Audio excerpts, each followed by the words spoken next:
Grâce au SBA Coordinator, donc le responsable national, nous avons pu réunir autour de la table des parties prenantes de très très haut niveau, à commencer par la Banque centrale, mais aussi le Conseil des marchés financiers, la CDC, les représentants de l'UTICA, les représentants de la Connect.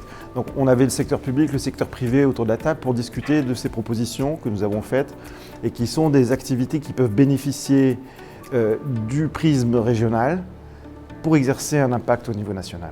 Je pense que c'est un programme très intéressant pour améliorer l'accès au financement des entreprises tunisiennes.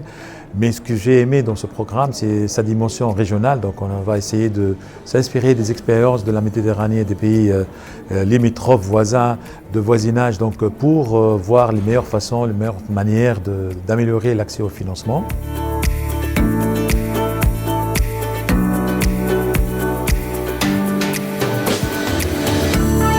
Le dialogue d'aujourd'hui est d'une importance capitale parce que d'abord, il regroupe les acteurs et les parties prenantes liées à l'accès au financement des TPE.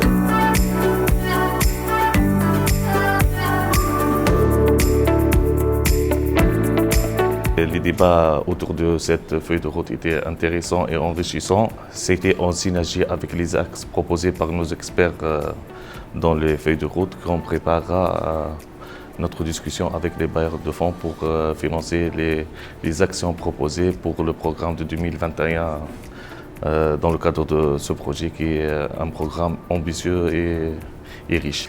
Il y a des actions aussi au niveau réglementaire d'une façon très importante pour améliorer le cadre réglementaire. Je pense qu'il y a un cadre qui est déjà là, mais on va essayer tous ensemble de donner une impulsion donc, à ce cadre avec des thématiques un peu plus spécifiques.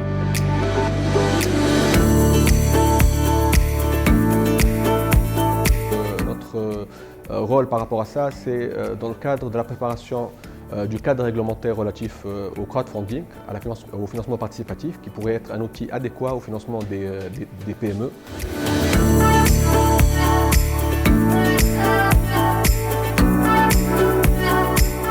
Le fait de s'inscrire dans un cadre méditerranéen, c'est-à-dire toute la région, je pense que la Tunisie a intérêt à bien se positionner pour donner un bon exemple et de facilitation pour l'accès au financement pour les très petites entreprises et les start-up.